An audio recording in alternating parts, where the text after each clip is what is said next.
శుక్లాంబరధరం విష్ణుం శశివర్ణం చతుర్భుజం ప్రసన్నవదనం ధ్యాయేత్ సర్వ విఘ్నోపశాంతయే అని స్వామివారికి నమస్కారం చేసుకుని మనము శ్రీమద్ భాగవతంలో వ్యాస మహర్షి మనకేం చెప్తున్నారో చూసుకుంటూ వెళ్తూ ఉన్నాము. పోయిన వారము 11వ అధ్యాయాన్ని ముగించుకుని 12వ అధ్యాయంలో 3 శ్లోకాల వరకు చూసాము. ఇంకా అక్కడి నుంచి చదువుకుంటూ వెళ్ళవలసి ఉంది. అయితే 11వ అధ్యాయంలో చివర్న కొన్ని శ్లోకాలు బంగారం, అవి బంగారం, వాటిని వదిలిపెట్టడం ఇంకా అనవసరం. మనం ఈ భాగవతం చదువుకోవడం, అటువంటి ఆణిముత్యాలు అక్కడక్కడ కొన్ని ఉంటాయి, వాటిని మళ్ళీ మళ్ళీ చూసుకోవాలి. అటువంటి వాటిల్లో ఇది చాలా ముఖ్యము. ఇందులో ముఖ్యంగా 34వ శ్లోకం నుంచి కొన్ని చూపిస్తాను, ఒక 5 శ్లోకాలు. అందులో ఏవం నృపాణం క్షితిభార జన్మనాం అక్షౌహిణీభిః పరివృత్త తేజసాం విధాయ వైరం శ్వసనః యథా అనలం మిధః వదేన ఉపరతః నిరాయుధః అని ఉంటుంది. ఇందులో ఏముంటుందంటే, మనం పోయిన వారం చదువుకున్నట్టు ఏదో ఆయన మన కృష్ణుల వారి రూపంలో భూమికి భారంగా, క్షితి భారం కోసమే, భూమికి భారంగా ఉండడం కోసమే జన్మెత్తిన వాళ్ళు ఉంటారు. భూమికి బరువుగా ఊరికినే అట్లా ఉంటారు, ఎందుకు లేకుండా, అవసరం లేకుండా, అక్కర్లేకుండా ఉన్న జన్మలు. అటువంటివన్నీ ఉన్నప్పుడు 1, 2 కాదు, అక్షౌహిణి సేనల్ని మొత్తం ఆయన విధాయ తీసేశారు. ఆయన ఒక విధానంతో, ఒక పద్ధతితోటి మొత్తం అన్నిటినీ ఆయన లేకుండా చేశారు. అటు భూమికి భారంగా బ్రతుకుతున్న వాళ్ళందరినీ ఆయన లేకుండా చేశారు. అయితే ఆయన నిరాయుధులై చేశారు, ఆయుధం పట్టకుండాని అని చెప్పుకుంటూ, ఎట్లా అంటే ఏదో వెదురు మధ్యలో 2 వెదురులు, అట్లా వెదురు ఒకదానితో ఒకటి రాసుకొని ఆ రాపిడికి అనలం పుడితే, అగ్ని పుడితే, దాంతో ఆ వెదురుకు ఆ రాపిడికే వచ్చిన అగ్ని వల్ల మొత్తం అడవంతా, వెదురు అడవంతా తగలబడిపోయినట్టు వాళ్ళకే ఇటువంటి వైరాలన్నీ పుట్టించి మొత్తం అందరూ భూమికి భారంగా బ్రతుకుతున్న వాళ్ళందరూ, అక్కర్లేకుండా బ్రతుకుతున్న వాళ్ళందరినీ ఆయన తొలగించి భూమి భారాన్ని తగ్గించారు అని ఉంటుంది ఇక్కడ. అయితే ఇది ఓన్లీ కృష్ణుల వారు ఒక చిన్న కురుక్షేత్ర యుద్ధం అని చూసుకోవడం కష్టం. పోయిన వారం కొంతవరకు లోతుగా చూసుకున్నాం, ఇప్పుడు మళ్ళీ చూద్దాము. ఆయన ఏం చెప్తున్నారంటే, నిరాయుధులై, ఆయనకి ఆయుధం అవసరం లేదు. ఆయుధము అంటే కత్తి, ఏదో బాణాలు, చక్రాయుధము, గద ఇటువంటివి కాదు. ఆయుధము అంటే ఉపాధి. ఉపాధి లేకుండానే ఆయన భూమికి భారం కలిగినప్పుడల్లా తీసేస్తూ ఉంటారు. ఒక్కొక్కసారి కృష్ణుడు రాముడు లాంటి రూపంలో ఉన్నట్టు కనిపిస్తుంది, ఒక్కొక్కసారి రూపాలు లేకుండా కూడా ఉంటాయి. అన్ని రూపాలతో ఉండవలసిన అవసరం లేదు. ఒక్కొక్కసారి పంచభూతాలన్న రూపంతో కూడా పెద్దగా వెల్లువెత్తిన వానలతోటి, సునామీలతోటి, భూకంపాలతోటి, అగ్ని పర్వతాలు బ్రద్దలవ్వడం దగ్గర నుంచి కూడా చెయ్యొచ్చు. అవన్నీ కూడా మళ్ళీ రూపాలే. పెద్ద గాలులైనా, ఈదురు వడగళ్ల వానలైనా, ఏదో గొప్ప అలలైనా, భూకంపాలైనా, అవన్నీ కూడా మళ్ళీ రూపాలే. రాముడు కృష్ణుడు మాత్రమే రూపాలు, అవి మాత్రమే ఉపాధులు, అవి మాత్రమే అవతారాలు, అవి మాత్రమే ఆయుధాలని చెప్పడానికి లేదు. అందులో పైగా మనము రాముడు అన్నది అవతారము, ఆయన ఏదో నరుడు అన్న ఉపాధి, దాంట్లో గద అన్న ఆయుధం అని కాదు. ఆయుధం అన్నా, ఉపాధి అన్నా, అవతారం అన్నా, రూపం అన్నా అన్నిటికీ ఒకటే అర్థము. ఆయన ఏ రూపంలో అయినా రావచ్చు, అసలు రూపం లేకుండా కూడా రావచ్చు. విషయం ఏంటంటే, భూమికి భారంగా ఉన్న దేన్నైనా ఆయన తీసేస్తుంటారు, అది చేస్తూ ఉంటారు. అది అంత దూరం వెళ్ళి ఆలోచించుకోవాలి. కృష్ణుడు చిన్న కురుక్షేత్ర యుద్ధం అయితే కష్టమవుతుంది మనకి. ఆ విధంగా చేసి ఆయన ఆ వధతోటి ఉపరతి విశ్రాంతి, ఆయన ఆ విధంగా చేసిన తర్వాత విశ్రాంతి తీసుకుంటారు అన్నప్పుడు మళ్ళీ మనము ఆయుధం లేదు, ఉపాధి లేదు, చక్రం పట్టుకునేది లేదు, ఏమీ లేదు. కానీ ప్రళయంతో మొత్తం భూమికి భారాన్ని తగ్గించి ఆయన ఆ మొత్తం ప్రళయం అయిపోయిన తర్వాత ఉపరతి విశ్రాంతిగా ఉంటారు. ఆయన మొత్తం ఆ పెద్ద సముద్రంలో ఒక మర్రాకు మీద, మళ్ళీ అవన్నీ రూపాలే అనుకుంటాం మనం మనసులో, ప్రతి దానికి మనకి రూపం కావాలి. మళ్ళీ అక్కడ ఆయన ప్రశాంతంగా ఉన్నారు అని చెప్పుకుంటాము. ప్రశాంతత ఆయన స్వస్వరూపం, ఆయన అట్లనే ఉంటారు. అయితే రూపాలు తీసుకొని వచ్చిన వాళ్ళు అక్కర్లేకుండా భూమికి భారం కలిగిస్తుంటే మాత్రం ఆయనకి ఉపాధి అవసరం లేదు, ఆయుధం అవసరం లేదు, ఆయనకి రూపం అవసరం లేదు, ఆయన ఎట్లయినా వస్తారు. అది చాలా ముఖ్యం, అది అర్థం చేసుకోవాలి. అది చాలా విస్తారంగా ఉన్న విషయము. తర్వాత 35లో సహ ఏషః నరలోకే అస్మిన్ అవతీర్ణః స్వమాయయా రేమే స్త్రీరత్నకూటస్థః భగవాన్ ప్రాకృతః యథా. ఇటువంటి వాడు, అసలు రూపము లేనివాడు, నిరాయుధం అన్నప్పుడు, నిరాయుధుడు అంటే ఆయుధం పట్టను అని ఆయన ప్రతిజ్ఞ చేసిన వాడు కాదు. నిరాయుధుడు అంటే నిరాకారుడు అని అర్థం. ఆకారమే లేకపోతే గుణాలు కూడా ఉండవు, నిర్గుణుడు అని అర్థం. ఆ నిరాకారమైన తత్వము ఇప్పుడు స్వమాయయా, దాని సొంత మాయతో ప్రకృతిని అధిష్ఠించి ఒక రూపం తీసుకొని అవతీర్ణ, అవతరించింది. అవతరించి ఏదో ప్రాకృతమైనది. ఎందుకంటే మాయ ఉంది అంటే ప్రకృతి ఉంటుంది. ప్రకృతిలో మాయతో అవతారం తీసుకున్నట్టు యథా ఏ విధంగా కనిపిస్తుందో ఆ విధంగా ఆయన ఇప్పుడు ఉన్నాడు, అంతవరకే. అది యాక్చువల్ గా ఈ కృష్ణుడు అన్న ఒక రూపాన్ని ఆయన స్వమాయతోటి తీసుకొని ఈ ప్రకృతిలో ఉన్నాడు కాదు. ఆయన తీసుకునే ప్రతి అవతారము, ప్రతి రూపము ఆయనదే. మీనా అన్న రూపము ఆయనదే, ఈ కంప్యూటర్ అన్న రూపము, నా దగ్గరున్న ఈ పుస్తకము, ఇవన్నీ కూడా రూపాలైతే ఈ రూపాలన్నిటినీ తీసుకున్నది ఎవరు? అదే తత్వము, ఆ కూటస్థమై ఉన్నది, ఆ భగవంతమై ఉన్న తత్వము. అస్మిన్ నరలోకే, ఈ నరలోకంలో నారములతో ఉన్న ఆ నిరాయుధమైన ఒక పదార్థము ఇప్పుడు ఈ నరలోకంలో, ఎందుకంటే నారములు తగ్గి అజ్ఞానంతో తయారైన ఈ లోకంలో ఆయన కూడా కనిపిస్తే ఎన్నో రూపాలతోటి, ఒక రూపం ఏంటి, ఇందులో ఉన్న మొత్తం అన్ని రూపాలు ఆయనవే రూపాలు. ఆ రూపాలతోటి కనిపిస్తే మనకు అర్థం కావట్లేదు, కానీ ఆ అవతారాలన్నీ ఆయనవే అయి ఉన్నాయి. అది అర్థం చేసుకోవాలి తప్పకుండా మనము. ఆయన స్త్రీ రత్నాలతోటి రేమే కాదు, ఆయన ఏ రత్నమైనా సరే దేనితోటైనా ఆయన రమిస్తాడు. ఒకవేళ ఆయన స్వమాయయా ఈ ప్రకృతిలో ఒక రూపం తీసుకొని అవతీర్ణ, అవతరించకపోతే కూడా ఆయన తనలో తను రమిస్తుంటాడు. ఆయన నిరాయుధంగా ఉంటే, నిరాకారంగా ఉంటే ఆత్మారాముడై రమిస్తుంటాడు. రూపం తీసుకుంటే ఆ రూపాలతో రమిస్తుంటాడు. అంతవరకే కదా. ఆ రెండు వేరు వేరు విషయాలు కాదు. ఈ నిరాయుధం అంటే ఆయుధం పట్టుకోకుండా ఆయన యుద్ధం చేశాడు, ఓన్లీ బండి నడిపించాడు, అర్జునుడికి సలహాలు చెప్పాడు అని అనుకుంటే మాత్రం ఈ రెండు పద్యాలు అర్థమే కావు. కాక తర్వాత ఉద్ధామ భావ పిశునా అమల వల్గు హాస వ్రీడా అవలోక నిహత మదనః అపి యాసాం సమ్ముహ్య తాపం అజహాత్ ప్రమథ ఉత్తమాః తాః యస్య ఇంద్రియం విమధితుం కుహకైః నసేకుః. ఆయన భార్యలు ప్రమదోత్తమాలు, గొప్ప అందగత్తెలు. తాహ వాళ్ళందరూ, వాళ్ళు కావాలంటే మదనహాపి, మదనుణ్ణి కూడా మత్తెక్కించగలరు, ఆయనకి కూడా మోహాన్ని కలిగించగలరు, ఆయనకు కూడా మదనుడికి కూడా తాపాన్ని కలిగించగలరు లేదా తీసేయగలరు. అటువంటి శక్తి సామర్థ్యాలు ఉన్నవాళ్ళు. ఎందుకు అంటే ఆయన భార్యలు, ఆయన శక్తులు, ఆయన మించొచ్చిన వాళ్ళకి అదే శక్తి ఉంటుంది. ఆయన కావాలంటే ఆయనే సొంతంగా ఏదో జగన్మోహినిగా అవతారం తీసుకుంటాడు. ఆ జగన్మోహినియే జగన్మాయ.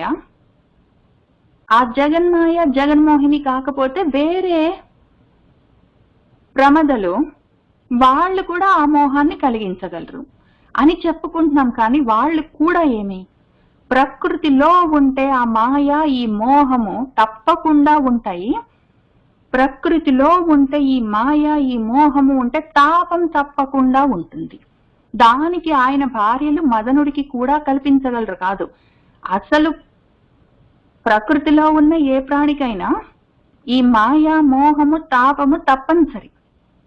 అందులో ఉంటే చాలు ఇవన్నీ కలుగుతాయి ఆటోమేటిక్ గా. ప్రకృతిలో ఉన్నాము అంటే ప్రకృతి గుణాలు, ఆ మాయలు, ఆ మోహాలు, ఆ తాపాలు తప్పకుండా ఉంటాయి. అయితే ముఖ్యమైన విషయం ఏంటంటే ఈయన మాత్రం ఆయన యొక్క ఇంద్రియము, మనసేంద్రియము కదల్లేదు, అది మదనం కాలేదు. ఇక్కడ మదనుడు అంటే మదంతో ఉన్నవాడు మోహంతో.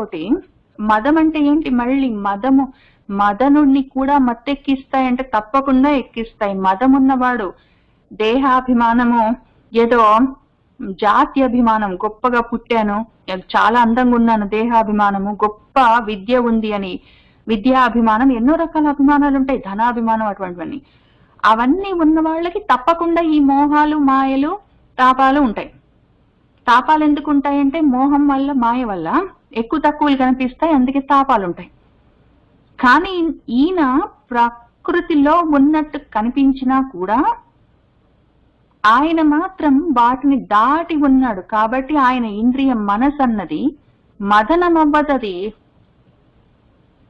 మదించడం అంటే చిలకడం, అది చిలికి చిలికి చిలికి అది ఊరికే అల్లల్లాడిపోయి టెన్షన్స్ పడే అవన్నీ అది చెయ్యదు. అది ఎందుకు అంటే ప్రకృతిలో ఉంటే ఆ ప్రాబ్లం ఉంటుంది, ప్రకృతిని దాటిన వాడు ఆయనకు ఉండదు. కాబట్టి ఆయనకి అవకాశం లేదు. ప్రకృతిలో ఉన్న ఈ మదంతో ఉన్న వాళ్ళైనా సరే, ప్రమదంతో ఉన్న వాళ్ళైనా సరే, ఇక్కడ ప్రమదోత్తమాహ, ప్రమద ఉత్తమాహ, మదంతో ఉండొచ్చు, ప్రమదంతో ఉండొచ్చు, మాయతో ఉండొచ్చు, మోహంతో ఉండొచ్చు, తాపంతో ఉండొచ్చు. వీటన్నిటిని చూసినా కూడా ఆయన మనసు మాత్రం కదలదు. ఆయన దాన్ని అట్లా ఉంచాడు. అది ముఖ్యం అక్కడ. అట్లా ఉండగలిగితే ఆ ప్రకృతిని దాటొచ్చు, లేకపోతే అందులోనే ఉంటాము, ఇవన్నీ మళ్ళీ ఉంటాయి. మొత్తం స్వమాయ లేకపోతే ఉత్తమాయ ఉంటుంది. స్వమాయ లేకపోతే ఉత్తమాయ ఉంటుందని ఎందుకు చెప్తున్నామంటే, నా ఇంద్రియము నా వశంలో లేకపోతే, నా స్వవశంలో అది లేకపోతే, నేను అవసంలోనో, వివసంలోనో, పరవశంలోనో ఉంటాను. పరవశంలోనో, అవసంలోనో, వివసంలోనో ఉన్నానంటే నా మనసు మదనం అవుతూనే ఉంటుంది. ఇంకా అప్పుడు దానికి తాపాలన్నీ పుడుతూనే ఉంటాయి. అందుకనే ఆయన విష్ణు సహస్రంలో స్వవశః వ్యాపి అని రాసుకున్నాడు. ఆయన వశంలో ఆయన ఉంటాడు. కాబట్టి స్వమాయయ అన్న, స్వవశంలో ఉన్నవాడన్నా రెండు ఒకటే అర్థం. కాబట్టి అది లేకపోతే, నా ఇంద్రియం నా వశంలో లేకపోతే ఇంక ఇవన్నీ ఉంటాయి. నా ఇంద్రియం, నా మనసు నా వశంలో ఉంటే ఇంకివేవి ఉండవు. ఆయన అట్లా ఉండగలుగుతున్నాడు. అవి చేయలేక నేను ఇక్కడున్నాను. ఇక్కడ ప్రమదలు అనగానే ఆటోమేటిక్ గా ఆడవాళ్ళు అంటారు. ప్రమద అంటే మదనుడు ఒక ఆయన ఉన్నాడు, మగవాడు. ఆయన ప్రేమకు దేవుడు. ఈ ప్రమదలు అంటే ఆడవాళ్ళు, ఈయన భార్యలు అని చెప్పుకుంటే కష్టమవుతుంది. మదమన్నా ప్రమదమన్నా అదే. మదము జాతి అభిమానం దగ్గర నుంచి, నేను గొప్పగా పుట్టానని ఇంకా మొదలైనవన్నీ ఉంటాయి. ఇంకా అవన్నీ ఉంటాయి, తాపాలు, మోహాలు, మాయలు, నా వశంలో నేను ఉండకపోవడాలు, వాటికి నేను వశపడి ఉండడాలు ఉంటాయి. ఆయనకు అవి లేవు. తర్వాత తం అయం మన్యతే లోకః హి అసంగమపి సంగినం ఆత్మౌపమ్యేన మనుజం వ్యాపృణ్వానం యతః అబుధః. అయితే ఈ తేడా చూసుకోకుండా ఈ 34, 35, 36లో మనం ఇంతవరకు చెప్పుకున్న తేడాలు, ఆయన ఎట్లా ఉంటాడు, మనం ఎట్లా ఉంటాము అని ప్రతి చోట చూపిస్తున్నారు. ఆయన ఎట్లా ఉంటాడు, మనం ఎట్లా ఉంటాము. నాలాంటి వాళ్ళందరూ భూమికి భారంగా పడి ఉంటారు. ఆయన భూమికి భారాన్ని తీసేయడానికి ఉంటాడు. నేను ప్రకృతి మాయలో ఉంటాను, ఆయన ప్రకృతిని తన మాయతో ఆపుతాడు. నేనేమో ఈ మోహాలకు, తాపాలకు తల్లడిల్లుతుంటాను. ఆ మదన మనసంతా తల్లడిల్లిపోతుంటే నేను బాధపడుతుంటాను. ఆయనేమో వాటన్నిటిని తట్టుకొని నిలబెడతాడు. ఈ తేడా అటు ఇటు చూపిస్తున్నారు 34, 35, 36 3 శ్లోకాల్లో. అటు ఇటు చూసుకోకపోతే ఏమైతుంది, నాకు నా వైపు నుంచే చూడడం వస్తుంది, అవతల నుంచి చూడడానికి రాదు. అప్పుడు ఆటోమేటిక్ గా నా బుద్ధి ఎంతో, నా జ్ఞానం ఎంతో, దాన్ని బట్టే నేను ఇందులోవి చూసుకుంటాను. 36లో ఏముంది, ఓహో ఆయన నిరాయుధుడై రాజులందరినీ ఆ అక్షౌహిణి సేనలతో సహా కురుక్షేత్ర యుద్ధంలో చంపించేట. ఆయనకు కూడా అంత కోపాలు ఏంటో, అంత పక్షపాతాలు ఏంటో, పాండవుల వైపు ఉంటాడు, మరి కౌరవులు మాత్రం ఆయన వాళ్ళు కాదా అని ప్రశ్నలు బయలుదేరుతాయి. ఎందుకు అంటే నా వైపు నుంచి చూస్తాను అజ్ఞానంతో. లేదా 35లో ఆయన ఎన్నో రూపాలు తీసుకొని అవతరిస్తాడు. రూపాలతో ఉన్నప్పుడు ఆ రూపాలతో ఆయన రమిస్తున్నట్టుంటాడు. రూపాలు లేకుండా ఆయన నిరాయుధంగా నిరాకారంగా ఉంటే తనలో రమిస్తుంటాడు అన్న విషయం అర్థం కాదు. నాకు అప్పుడేమర్థమవుతుంది, నాలాంటి అజ్ఞానపు బుద్ధితోటి నా వైపు నుంచే ఒకటే యాంగిల్ నుంచి చూస్తే ఓహో ఆయన భార్యలతో రమిస్తున్నాడు అని అర్థమవుతుంది. లేకపోతే అప్పుడేమైతుందంటే ముఖ్యమైనవన్నీ పక్కకి వెళ్ళిపోతాయి. నృపులను, రాజులను అన్యోన్య వైరాలు పెట్టి చంపేసట. ఏంటో అంత పాలిటిక్స్. ఆయన ఇంటికొచ్చి ఆడాళ్లతో రమించాడంట. ఏంటో మరి ఈ రకంగా అనుభవించడాలు అని చూస్తాను. అసలు అందులో ఉన్న మిగిలిన విషయాలు అర్థం కావు, ఎందుకంటే అటు నుంచి చూడడం రాదు నాకు. నా బుద్ధికి ఇంతే అందుతుంది, అజ్ఞానపు బుద్ధికి, ఆ బుద్ధికి. ఇందులో కూడా ఆయన ఏం చెప్తున్నారు, ఇవేవి ఆయనని తాకవు, ఆయన మనసుని తాకవు అని చెప్తే ఓహో ఆయన భార్యలు ఇంత అందంగా ఉన్నారు, మదనుణ్ణి కూడా వాళ్ళు తాపానికి గురి చేయగలరు, అయితే ఈయన మదనుడికి తండ్రి కదా, అందుకని ఈయనకేం కాదు అని ఆ రకంగా అర్థమవుతుంది. వాళ్ళందరినీ అబుద్ధులు అని పిలుస్తున్నారు. అజ్ఞానులు, బుద్ధి లేని వాళ్ళు, వాళ్ళకి ఆ రకంగా అర్థమవుతుంది. అర్థమయ్యే మనవాడు నాలాగే ఉంటాడు, నేను ఎట్లా ఉంటానో ఆయన కూడా అట్లానే నాలాగా మనిషి, ఆయన పక్షపాతాలన్నీ చూపించి పాలిటిక్స్ అన్ని ఆడుకుంటూ యుద్ధాలన్నీ చేపిస్తాడు, ఆయన ఇంటికి వచ్చి ఆడాళ్లతో తిరుగుతుంటాడు, ఆయన ఏంటో మరి గొప్పగా మన్మధున్నే ఆడిపించగలిగిన భార్యలతో తిరుగుతుంటాడు అని అర్థమవుతుంది. ఎందుకంటే నా బుద్ధికి ఎంత అర్థమవుతుందో నాకంత తెలుస్తుంది. కానీ ఇంతకు ఆయన ఎవరు, ఇంతకి ఆయన అసంగి, ఆయనకి సంఘం లేదు. సంఘము అంటే ఎవరితోటైనా సాంగత్యం కాదు, అది ఒక అర్థము. సంఘము అంటే ఆశ, ఆయనకి ఏ ఆశలు లేవు, ఆయన ఆశలేవి లేనివాడు కాబట్టి ఎవరితో ఆయనకి వ్యవహారాలు లేవు. లోకంలో ఆయనకి వ్యవహారం లేదు, లోకంతో ఆయనకి వ్యవహారం లేదు. లోకంలోని ఏ మనిషితోటి గాని, వస్తువుతోటి గాని, ప్రాణితోటి గాని ఆయనకు వ్యవహారం లేదు. కానీ వ్యవహారాలు ఉన్నవాడిగా వ్యాపృన్మానంగా కనిపిస్తాడు నాకు. ఎందుకంటే నాకు ఉన్న నా అబుద్ధి, దానివల్ల నాకు అర్థమయ్యే విషయము. తర్వాత ఏతత్ ఈశనం ఈశస్య ప్రకృతిస్థః అపి తద్గుణైః న యుజ్యతే సదా ఆత్మస్థైః యథా బుద్ధిః తదా ఆశ్రయ. ఇందులో అయితే ఇంకా ఎంత వివరంగా చెప్పారో మన వ్యాసుల వారు. ప్రకృతిలోనే ఉండి ఆయన ప్రకృతికి తగులుకోడు, ప్రకృతిలోనే ఉండి ప్రకృతిస్థః అపి ప్రకృతిలోనే ఉండి కూడా ఆయన ఆ ప్రకృతి యొక్క తత్ గుణైః గుణాలతో ఆయనకి ఏమి సంబంధం లేదు, ఆ గుణాలకు ఆయన నయుజ్యతే తగులుకోడు.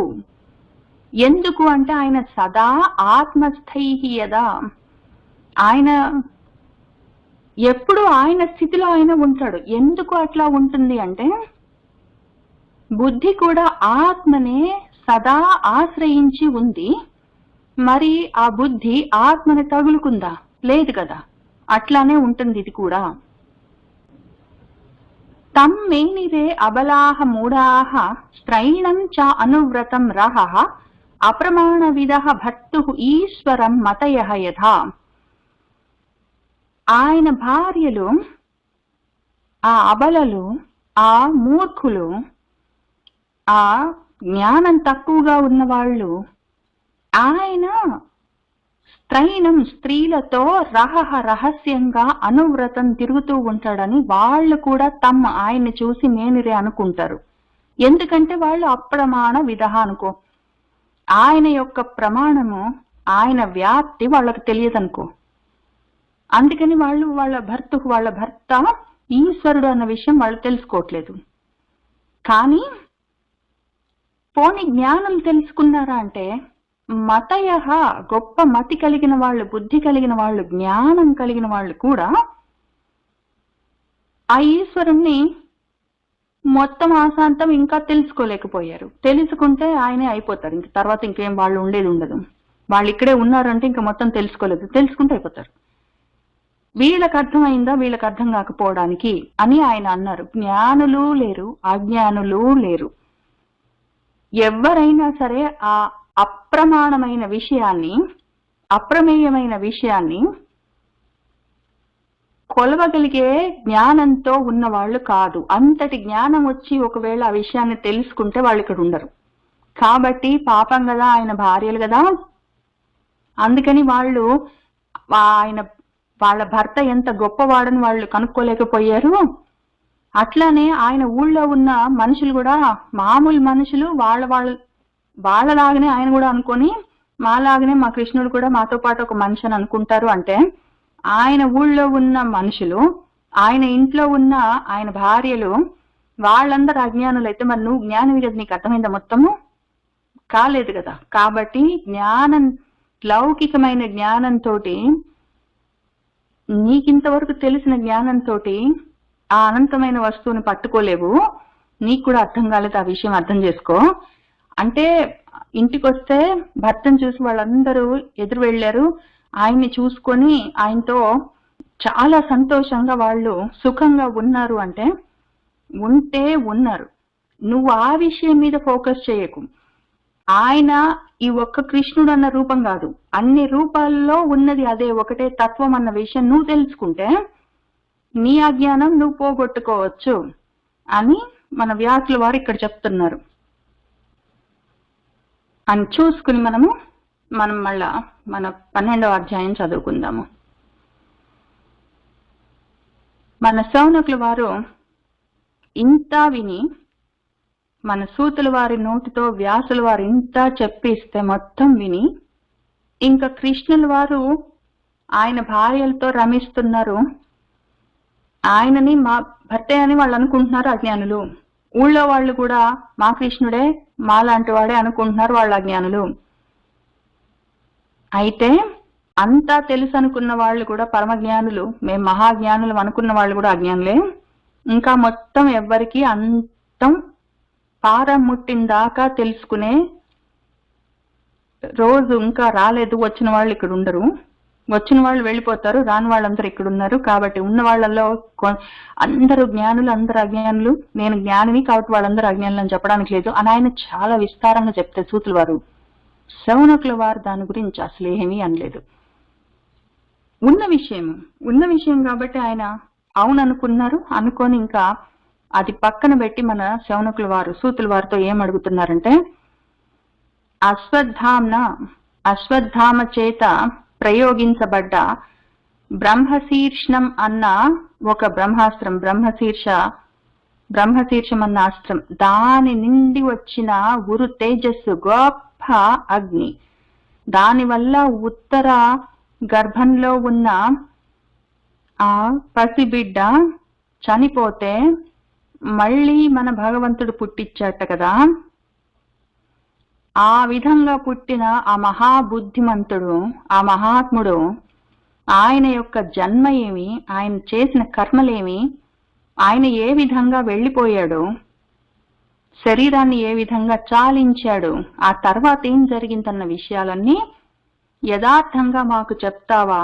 నీకు మా మీద దయ కలిగితే, చెప్పాలని నీకు అనిపిస్తే, శుక మహర్షి పరీక్షిత్కి జ్ఞానబోధ చేశాడని చెప్పావే,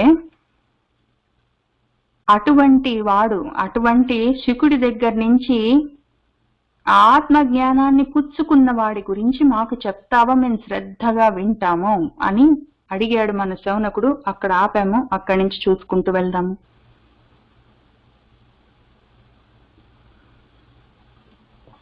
సూతః ఉవాచ అపీపలత్ ధర్మరాజः పితృవత్ రంజయన్ ప్రజాః నిస్పృహः సర్వకామేభ్యः కృష్ణపాదాబ్జ సేవయా.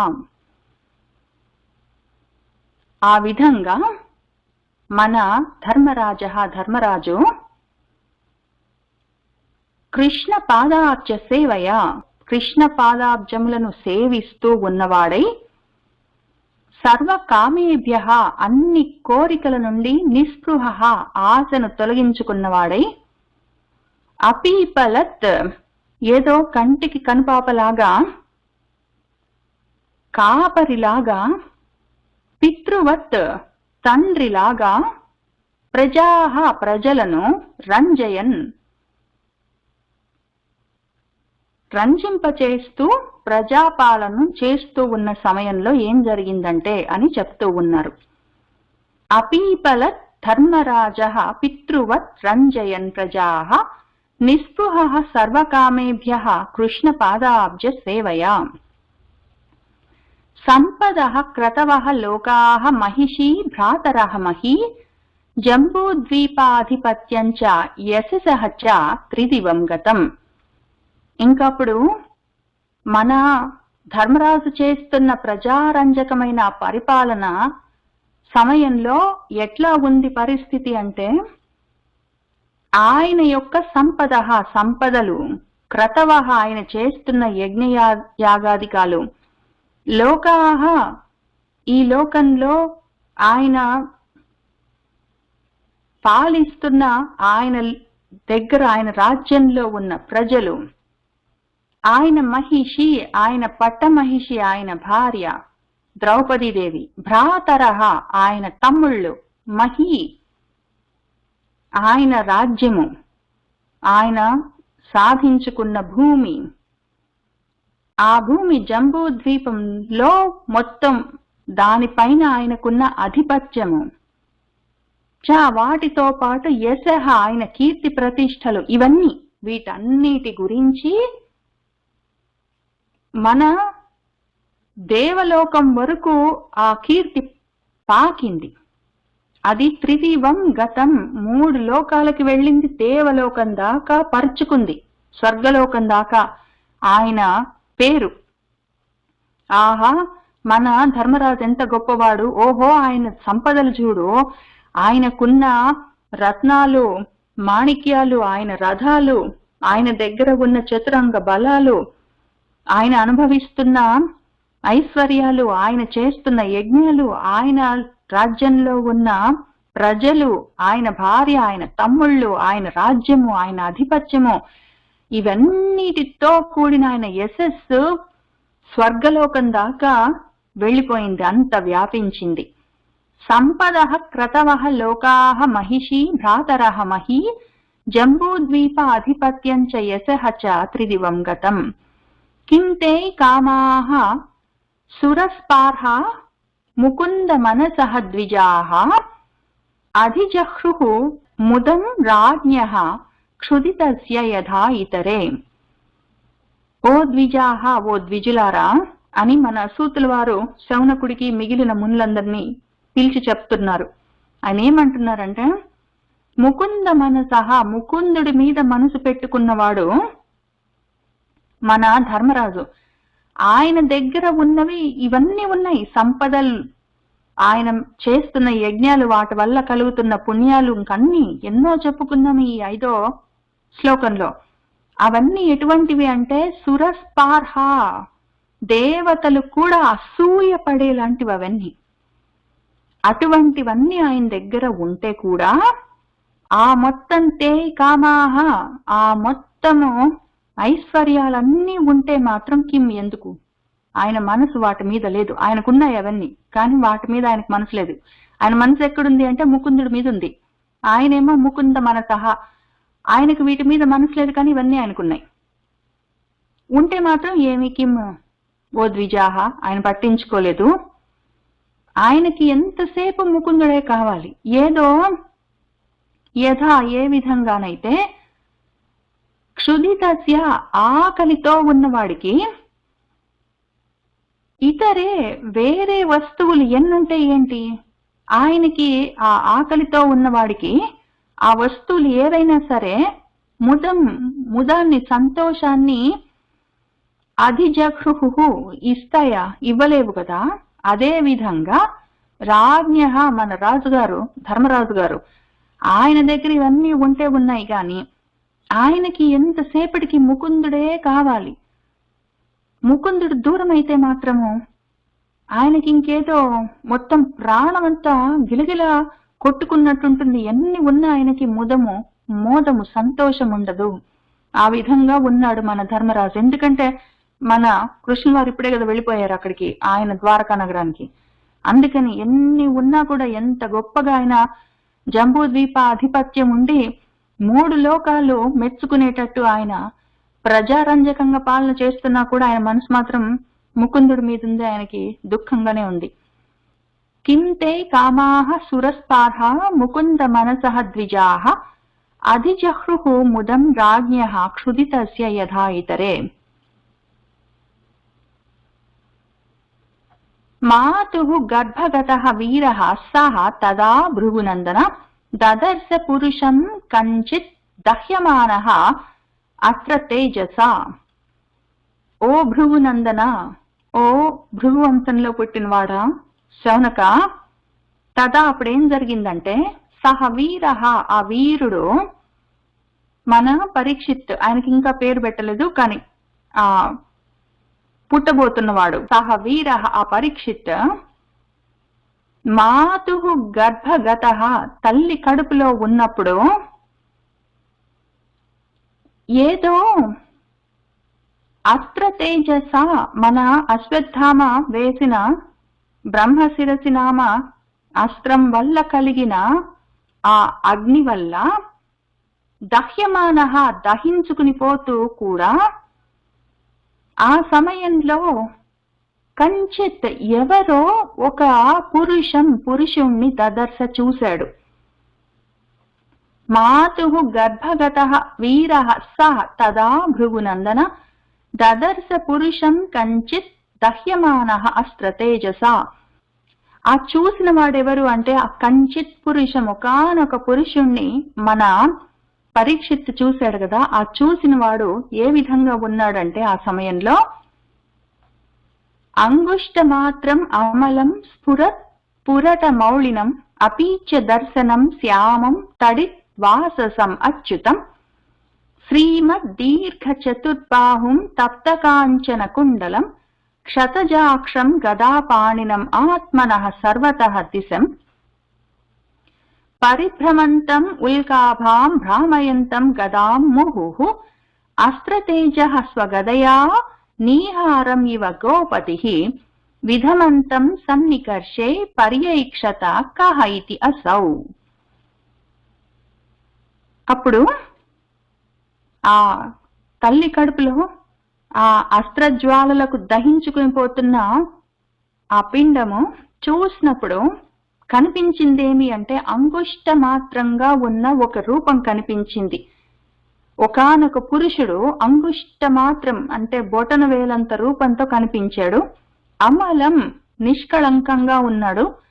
స్ఫురత్తు, వెలుగులతో ఉన్న, ప్రకాశిస్తున్న, పురటం అంటే బంగారం, పురట మౌళినం అంటే బంగారపు కిరీటాన్ని ధరించినవాడు. అపీచ దర్శనం, చాలా అందమైన రూపంతో ఉన్నవాడు. శ్యామం, కారు మబ్బు లాంటి మేని ఛాయతో ఉన్నవాడు. తడిత్, తళుక్కున మెరుస్తున్న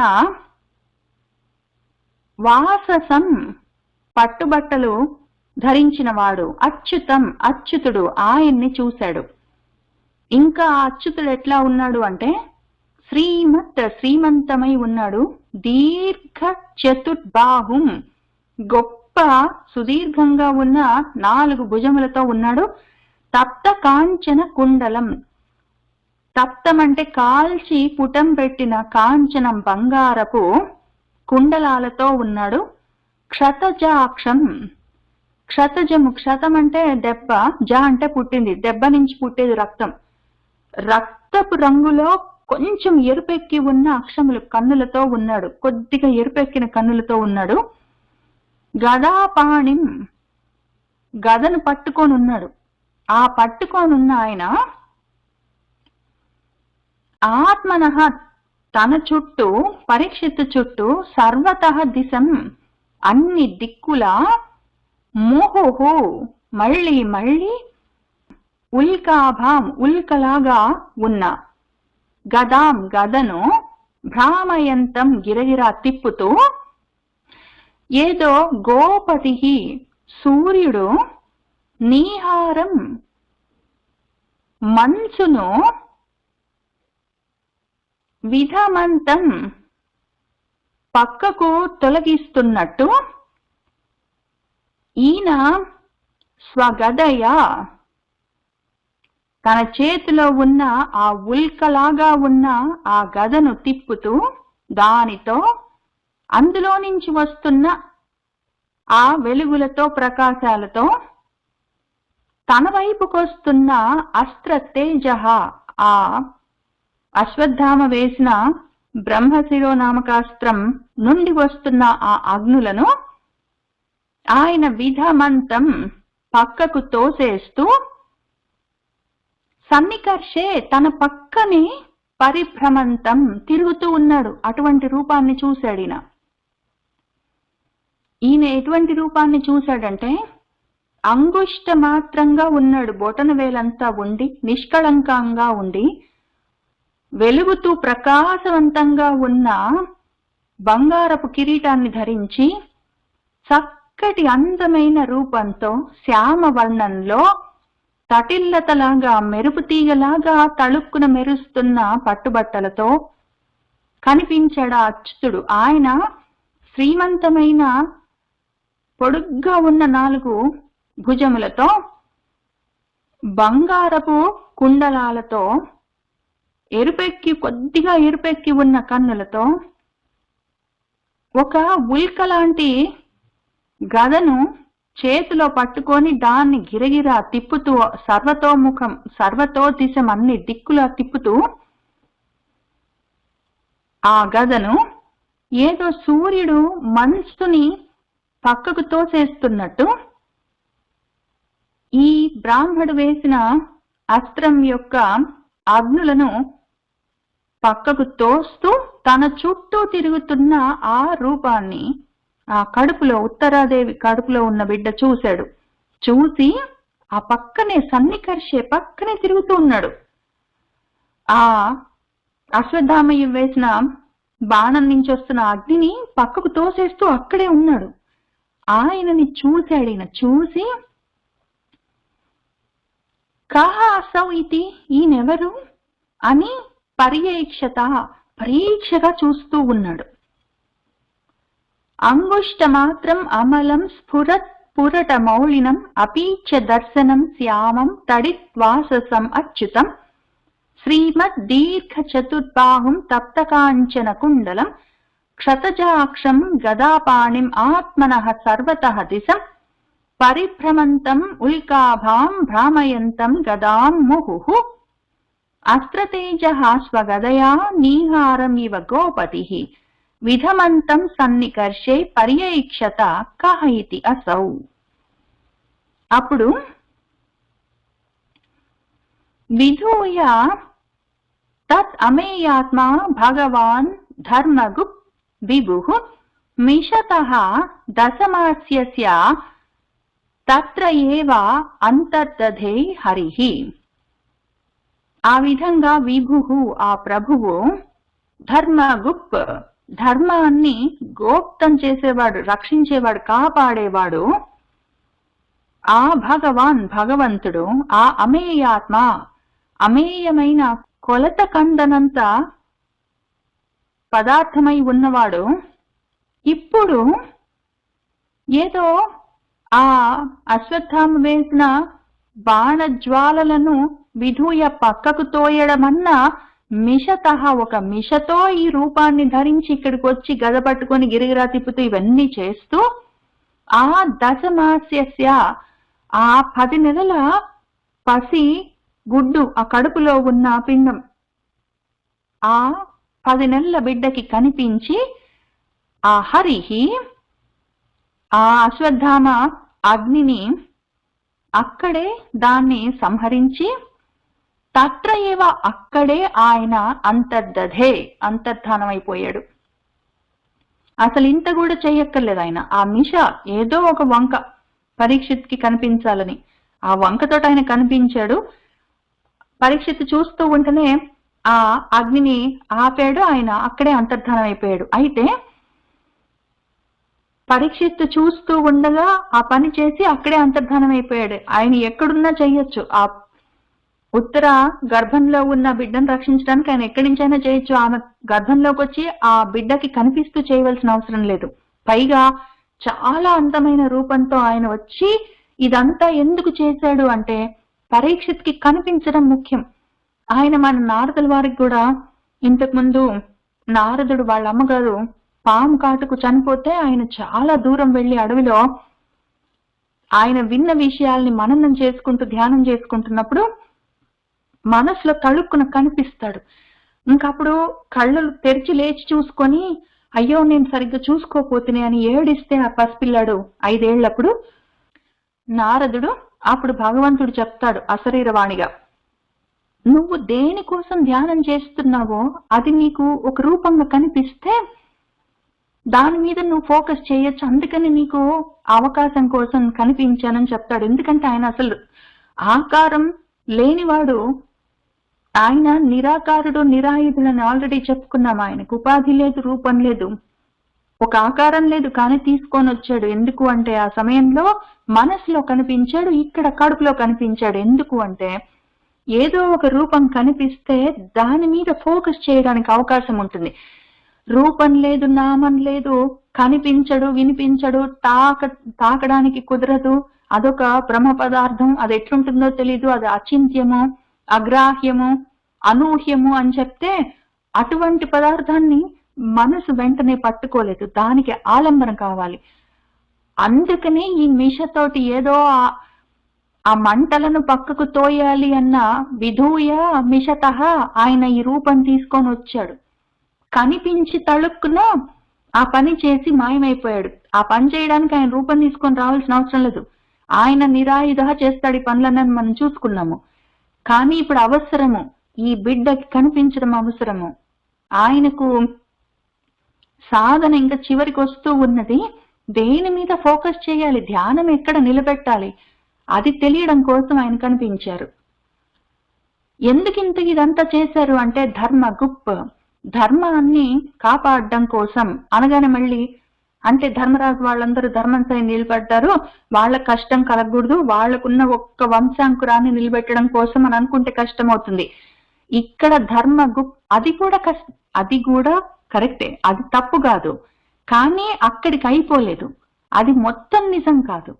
ఆయన ధర్మగుప్ అంటే ధర్మాన్ని రక్షిస్తారు. సరే, ధర్మరాజు ఉన్నాడు, వాళ్ళందరూ ధర్మం వైపు నిలబడ్డారు కాబట్టి ఆ ధర్మరాజు వాళ్ళ వంశాంకురాన్ని బ్రతికించాలి, ఇవన్నీ ఉన్నాయి, అవును. తర్వాత ఒకవేళ ఈ పుట్టిన తర్వాత కూడా మన పరీక్షిత్ ధర్మాన్ని కాపాడుతాడు, కాబట్టి ధర్మాన్ని కాపాడే వాణ్ణి కాపాడడం భగవంతుడి ధర్మం, కాబట్టి ఆయన కనిపించాడు. ఇవన్నీ అవ్వచ్చు. కనిపించకుండా కూడా ఆయన ధర్మాన్ని కాపాడొచ్చు. కానీ ఇక్కడ ఎందుకు కనిపించాడంటే ఇక్కడ చెప్తున్న ధర్మగుప్త ఆయన ఏ ధర్మాన్ని కాపాడుతున్నారంటే మన పరీక్షిత్ యొక్క మోక్ష ధర్మాన్ని కాపాడుతున్నారు. పరీక్షిత్కి ఆ మోక్షం కావాలి, ఆయన సాధన అటువైపుకి వెళ్ళాలి, అక్కడి నుంచి అది పరిపక్వ స్థితికి రావాలి. ఆ మోక్ష ధర్మాన్ని ఆయన కాపాడాలి. ఆయన మోక్ష ధర్మ గుప్ కాబట్టి ఈ మిషతోటి ఈ వంకతోటి ఆయన చాలా అందమైన రూపంతో పెద్ద గదను పట్టుకొని తటిల్లతలాగా మెరుస్తున్న పట్టుబట్టలు కట్టుకొని బాగా ప్రకాశిస్తున్న కిరీటం పెట్టుకొని ఆయన గిరిగిరా తిరుగుతూ ఇవన్నీ ఎందుకు చేశారు అంటే మనసులో పెట్టుకుంటాడు. ఇప్పుడు ఈ పిల్లాడు ఇంక మర్చిపోడు, దాన్ని వదిలిపెట్టి దాన్ని జార్చుకోడు, ఆ రూపాన్ని మనసులో నుంచి జార్చుకోడు, దాని మీద మనసు పెట్టుకుంటాడు. ఆ విధంగా అచ్యుతుడ ఈయన కూడా ఉంటాడు. ఆ అచ్యుతమైన పదార్థం, చ్యుతి లేని పదార్థం మీద ఈయన మనసు కూడా చ్యుతి లేకుండా జారకుండా నిలబడి ఉంటుంది. టార్గెట్ ఫిక్స్ చేయడం కోసం ఆయన ఆ విధంగా చేశారు. విధూయ తత్ అమేయాత్మ భగవాన్ ధర్మగు విభుః మిషతః దశమాస్యస్య తత్ర ఏవ అంతర్దధే హరిః. ఇక్కడ ఎక్కడ మనం భాగవతంలో చదువుకున్న ధర్మం అని కనిపిస్తే మోక్ష ధర్మమే. మనకు భగవద్గీత భాగవతము రెండు మోక్ష ధర్మాలే చెప్పే మోక్ష ధర్మ శాస్త్రాలవి. కాబట్టి ధర్మం అంటే ఆటోమేటిక్ మనకి అది మోక్ష ధర్మమే. తర్వాత తతః సర్వగుణోదర్కే సానుకూల గ్రహోదయే జజ్ఞే వంశధరః పాండోః భూయః పాండుః ఇవ ఓజసా. తతః ఇంకా తర్వాత ఆ విధంగా కడుపులో ఉత్తరాదేవి కడుపులో ఈ విధంగా అంతా జరిగిన తర్వాత ఆయన అక్కడే అంతర్ధానం అయిపోయారు. తర్వాత మన పరీక్షిత్తు ఒక సర్వగుణ ఉదర్కమైన సానుకూల గ్రహోదయం అయి ఉన్న ఒక శుభ లగ్నంలో జజ్ఞే పుట్టాడు. సర్వగుణోదర్కే, సర్వగుణ ఉదర్కే అంటే సర్వగుణోత్తరమైన, అన్ని గుణాలలో ఉత్తరం ఇంకా పైన ఉన్న గొప్ప శుభ లక్షణాలతో ఉన్న గొప్ప సానుకూల గ్రహ ఉదయే, అనుకూలమైన గ్రహాలు ఉదయిస్తూ ఉన్న ఒక మంచి ముహూర్తంలో భూయః మళ్ళీ ఇంకొక పాండురాజే ఇవలాగా ఆయనకున్నంత ఓజస్సుతో తేజస్సుతో బలము శక్తి సామర్థ్యం ప్రకాశంతో ఆ పాండోః వంశధరః ఆ పాండవుల యొక్క వంశాంకురము జజ్ఞే జన్మించాడు. తతః సర్వగుణోదర్కే సానుకూల గ్రహోదయే జజ్ఞే వంశధరః పాండోః భూయః పాండుః ఇవ ఓజసా. తస్య ప్రీతమనాః రాజా విప్రైః ధౌమ్య కృపాదిభిః జాతకం కారయామాస వాచయిత్వా చ మంగళం. మన రాజా ధర్మరాజు ప్రీతమనాః ఎంతో ప్రీతి చెందిన మనసుతో తస్య ఆయన యొక్క జాతకర్మలన్నీ చేయించాడు. ధౌమ్య కృపాదిభిః ధౌమ్యుడు కృపుడు ఆదిభిః మొదలైన విప్రైః విప్రుల చేత మంగళం వాచయిత్వా మంగళవచనాలన్నీ చదివిస్తూ జాతకం కారయామాస జాతకాన్ని రాయించాడు. తస్య ప్రీతమనాః రాజా విప్రైః ధౌమ్య కృపాదిభిః జాతకం కారయామాస వాచయిత్వా చ మంగళం. హిరణ్యం గాం మహీం గ్రామాన్ హస్తి అశ్వాన్ నృపతిః వరాన్ ప్రాదాత్ స్వర్ణం చ విప్రేభ్యః ప్రజాతీర్థే సహ తీర్థవిత్. ఇక్కడ చాలా అందమైన మాట ఒకటి ఉంది, ప్రజాతీర్థం అని. ప్రజాతీర్థం అంటే బర్త్డే అని అర్థం, జన్మదినం అని అర్థం. జన్మదిన మహోత్సవం అని తెలుగులో అంటాము. మా బిడ్డ, నా కూతురు కొడుకు నా మనవడు పుట్టాడు, వాడి జన్మదిన మహోత్సవం అని చెప్తాం కదా. ఆ జన్మదిన మహోత్సవమే మనం సంస్కృతంలో ఇక్కడ చెప్పుకుంటాం. అది కూడా సంస్కృతమే, జన్మదిన మహోత్సవం కూడా సంస్కృతమే. ఇక్కడ మన వ్యాసుల వారు ఇంకా అందమైన మాట ఇంకొకటి వాడారు, ప్రజాతీర్థం అని. ప్రజాతీర్థం అంటే కూడా అదే బర్త్డే. ఆ రోజు ప్రజాతీర్థే ఆయన మన పరీక్షిత్తు పుట్టిన జన్మదిన మహోత్సవం జరుపుకునే రోజు సహా ఆ ధర్మరాజు ఆయన తీర్థవిత్. తీర్థం అంటే ఇక్కడ మహోత్సవము లేదా ఒక గొప్ప ఉత్సవాన్ని పండగని చేయడం ఎట్లా అని తెలిసినవాడు. ఆ విత్ పండగలు ఎట్లా చేయాలి, ఉత్సవాలు ఎట్లా చేయాలి, పార్టీ ఎట్లా చేయాలి, how to throw a grand party అన్న విషయం తెలిసినవాడు అని ఇంకొక అందమైన మాటని సంస్కృతంలో వాడారు.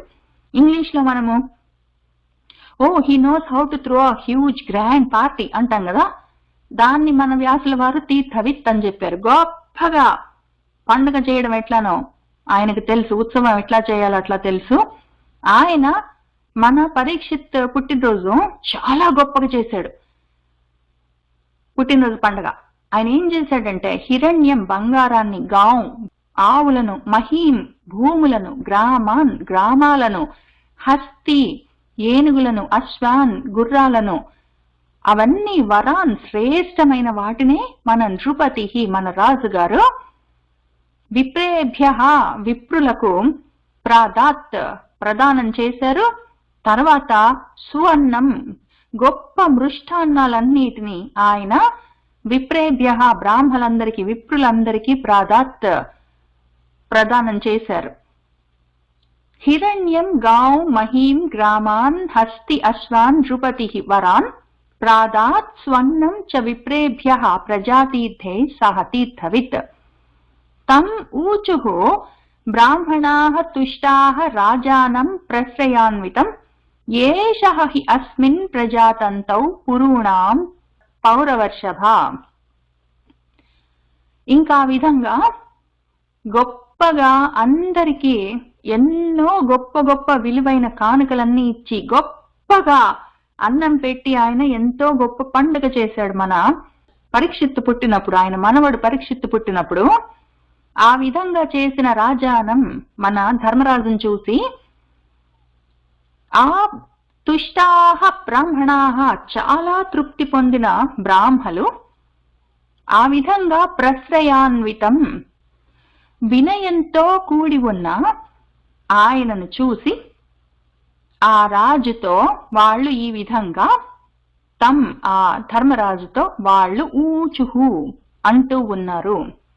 ఏమంటున్నారంటే, ఓ పౌరవర్షభ, పురువంశంలో వృషభం వంటివాడా, ఇదిగో అస్మిన్ పురూణాం ప్రజాతంతౌ ఏషః హి, ఈ పురువంశానికి గొప్ప వంశాంకురమయ్యాయినా అని వాళ్ళు చెప్తున్నారు మన పరీక్షిత్ గురించి. తం ఊచుః బ్రాహ్మణాః తుష్టాః రాజానం ప్రశ్రయాన్వితం ఏషః హి అస్మిన్ ప్రజాతంతౌ పురూణాం పౌరవర్షభ.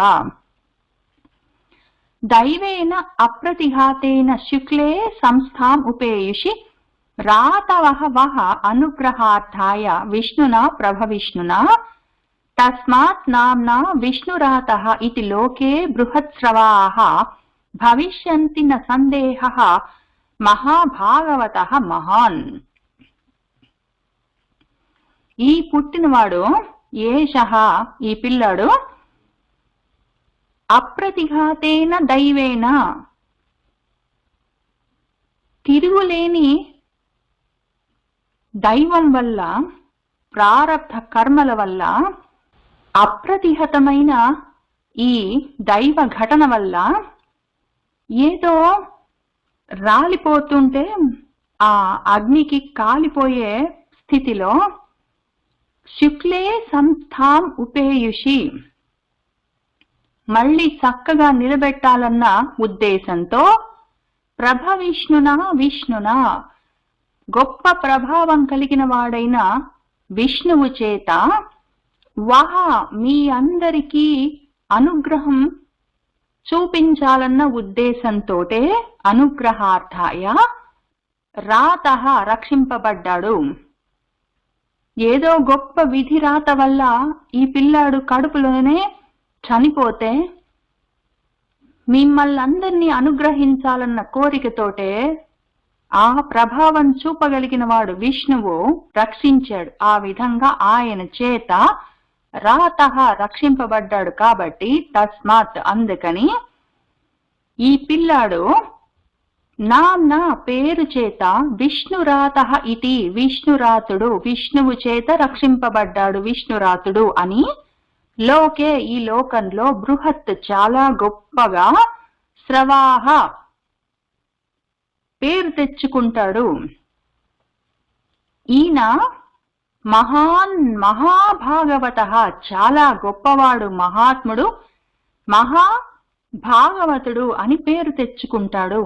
ఆ విధంగా ఆయన భవిష్యతి కాగలడు. న సందేహః ఇందులో అనుమానమేమీ లేదు అని వాళ్ళు చెప్పారు. తం ఊచుః బ్రాహ్మణాః తుష్టాః రాజానం ప్రశ్రయాన్వితం ఏషః హి అస్మిన్ ప్రజాతంతౌ పురూణాం పౌర్వర్షభ దైవేన అప్రతిఘాతేన శుక్లే సంస్థాం ఉపేయుషి రాతః వః అనుగ్రహార్థాయ విష్ణునా ప్రభవిష్ణునా తస్మాత్ నామ్నా విష్ణురాతః ఇతి లోకే బృహత్స్రవాః భవిష్యతి న సందేహః మహాభాగవతః మహాన్ అని వాళ్ళు చాలా గొప్పగా ఆ పిల్లాన్ని మెచ్చుకుంటే అప్పుడు యుధిష్ఠిరుడు ఏమడుగుతున్నాడంటే, యుధిష్ఠిరః ఉవాచ అపి ఏషః వంశ్యాన్ రాజర్షీన్ పుణ్యశ్లోకాన్ మహాత్మనః అనువర్తితాస్విత్ యశసా సాధువాదేన సత్తమాః. ఓ సత్తముల్లారా, ఓ ముని సత్తముల్లారా, బ్రాహ్మణ సత్తముల్లారా, ఒక ప్రశ్న అడుగుతాను. అపి మరి ఏషః వీడు, మా మనవడు, వంశ్యాన్ మా వంశంలో చాలా మంది గొప్ప వాళ్ళున్నారు, రాజర్షీన్ రాజర్షులున్నారు, పుణ్యశ్లోకాన్ పుణ్యశ్లోకులున్నారు, గొప్పగా కీర్తి గడించిన వాళ్ళున్నారు, మహాత్మనః గొప్ప గొప్ప మహాత్ములున్నారు. వాళ్ళందరినీ అనువర్తితాస్విత్ అనువర్తిస్తాడు కదా, యశస వాళ్ళకున్నంత యశస్సుతో, వాళ్లకున్నటువంటి సాధువాదంతో వాళ్ళంతటి వాడు అవుతాడు కదా. వాళ్లను ఈ యశస్సుల్లో సాధువాదంలో మా వంశంలో ఉన్న మా పూర్వీకులు రాజర్షులు పుణ్యశ్లోకులు మహాత్ములై ఉన్నారు, వాళ్లను మా మనవడు అనువర్తిస్తాడు కదా అని అడిగాడు. అపి ఏషః వంశ్యాన్ రాజర్షీన్ పుణ్యశ్లోకాన్ మహాత్మనః అనువర్తితాస్విత్ యశసా సాధువాదేన సత్తమాః అని ఆయన అడిగాడు.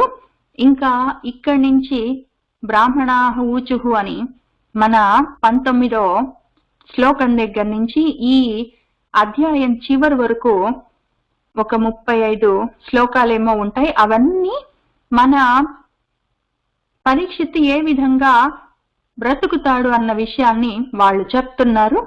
అది మనం వచ్చే వారం చూసుకుంటూ ముందుకు వెళ్దాం. ఇవాళకి ఇక్కడికి ఆపుదాము. సర్వం శ్రీకృష్ణ పరబ్రహ్మ పాదారవిందార్పణమస్తు.